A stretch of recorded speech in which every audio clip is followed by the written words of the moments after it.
Welcome back. And, on today's episode that we've got going on, it's from attic to crawl.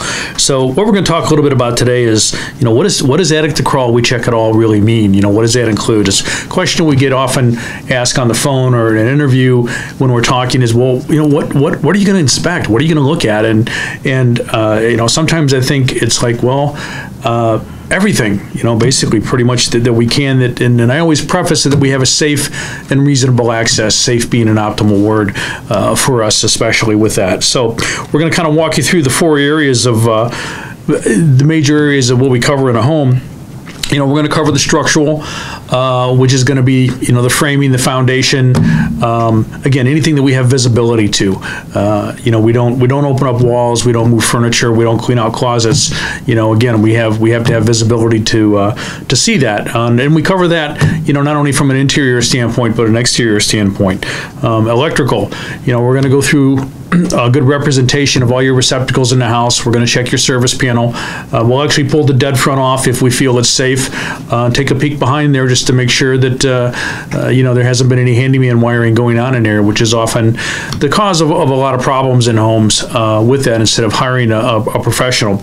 Kevin, for those that might not know what a dead front is, could you expand on that a little bit?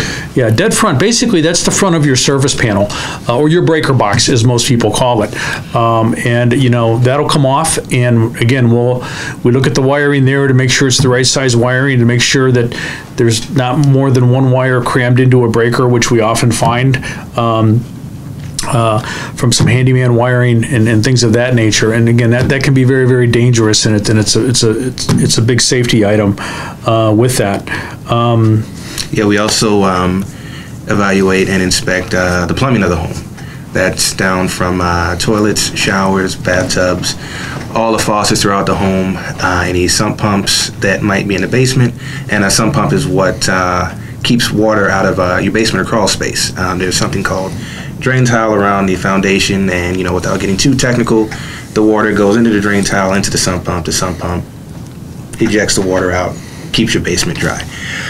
We'd look for any sort of leaks, maybe undersized piping, make sure that the plumbing is adequately vented to prevent sewer gas from getting back into the home. A lot of different things like that. We also look at the various mechanical systems in the home, which consist primarily of your hot water heater.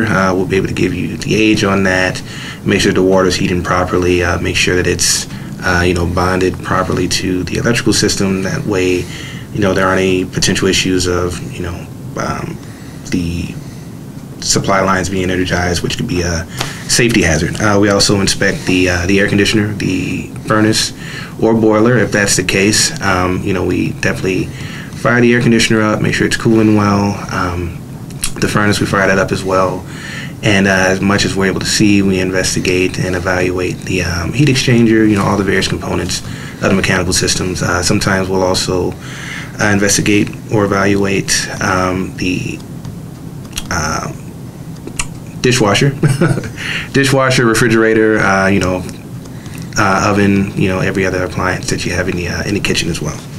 Yeah, when it comes to the mechanicals, one of the other things too is that we're both certified in what's called thermography, which is infrared scanning with that. And it's a pretty healthy course to get certified in that. And that enables us to utilize anomalies in temperature and also to be able to see heated floors, whether they're water, base, or electrical, radiant heat. It allows us to see if there's any overheating in the breaker panels, sometimes see if there's thermal breaks in windows as well. So what do we typically inspect that isn't required? We get on the roof whenever possible. In the state of Illinois, we're not required to actually get on the roof, which I always kind of felt it was kind of odd, especially since I come from a roofing background. So we do climb the roof whenever it's safe and it's reasonable to get up there, because it's the best vantage point you're going to have from seeing that.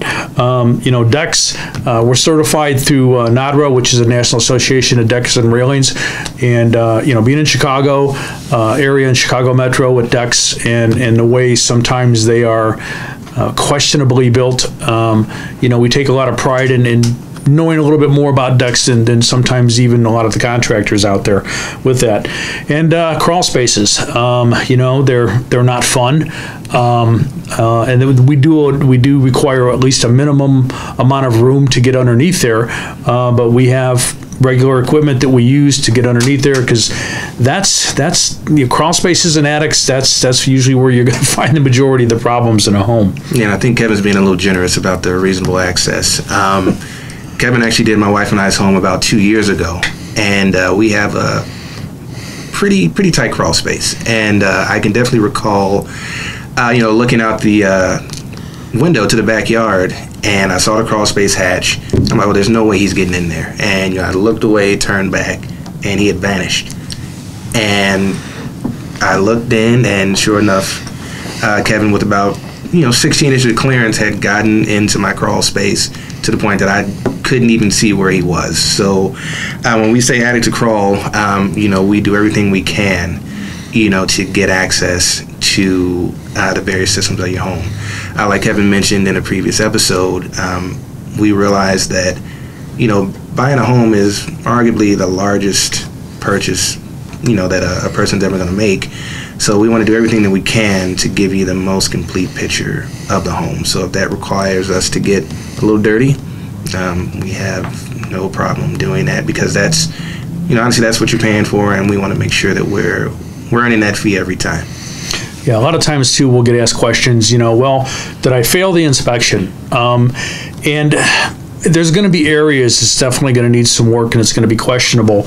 And, we just bring that to the attention of our clients and let them know that, hey, you need a licensed professional to come in. You need to take it up to the next level with this.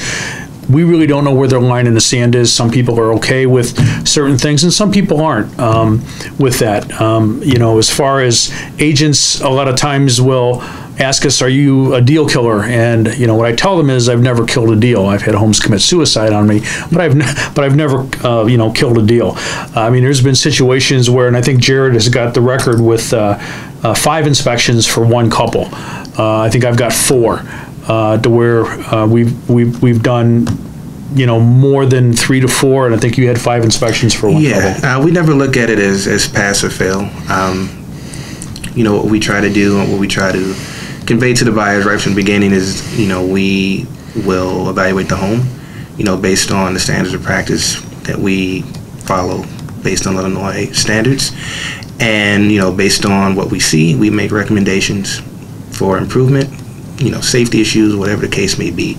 We never look at it as pass or fail. We just try to give you, the most complete picture of the home, and hopefully that allows you to make, the best decision for yourself or your family. We never really view it as pass or fail. It's like, hey, here's the information. Hopefully this allows you to make the best decision for yourself. Yeah. And of course, we always get asked, off the record, would you buy the home? And my standard answer is no, I already have one. And that will usually end the conversation. But we get asked that question a lot, and the typical answer is I can't answer that for you. You're the only one that can really answer, whether you should buy this home or not. And after going through the report and kind of coming down off some of the anxiety from the inspection at that point, then they're able to kind of really process it, talk to their agent, talk to their attorney, maybe talk to family members about, what we provided with them, and then they can make an educated decision and determine what they want to do with, We often get asked, well, who does the report go to? Is it a public record? Absolutely not. It is not. The report only goes to the client and anyone that they specifically give us permission to send it to. It is confidential information. It does not go to the seller. It only goes to that person that's hired us. They're the only ones that get the report, and we're very adamant about that. We not only protect that, because a lot of times the report sometimes getting to a different party in the transaction can really cause a lot of headaches for everyone involved. So, they usually get the report. Their agent will a lot of times get the report, and their attorney will a lot of times will get one part of the report for whatever they may want to, talk to the seller about, as far as things like that go. So, if the house they're buying or selling, should have a lot of issues, a lot of times, now the seller has got a little bit better idea of what they may need to repair or fix. And if they're getting ready to sell the house, we always recommend pre-inspections. If they're getting ready to put their house on the market, this is the best way to figure out, kind of get the answers to the test, so to speak. Yeah, the pre-listing inspection is definitely becoming more of an industry standard. The way we sell it is we like to tell the sellers that it leaves a lot of the control in your hands when it comes to pricing. So, we can come in, do the pre-listing inspection for you, give you a list of, improvement items, maybe things that need to be repaired, possibly things that need to be replaced. And, based on our recommendations, you sit down with your agent and your lawyer, you fix what you feel is appropriate. Anything that you don't fix or repair, you disclose that, to the buyer, and you price accordingly. That way, if the buyer decides to move forward, it leaves a lot of that control with the negotiations in the seller's hands. So, literally from attic to crawl, feel free to visit our website, Facebook, LinkedIn, Twitter, Instagram, and you'll see some examples sometimes of some of the things that we run across, and also a lot of good information and tips there as well. Stay tuned. Come back to see us our next episode, and we're going to talk a little bit about the purpose and value of a home inspection.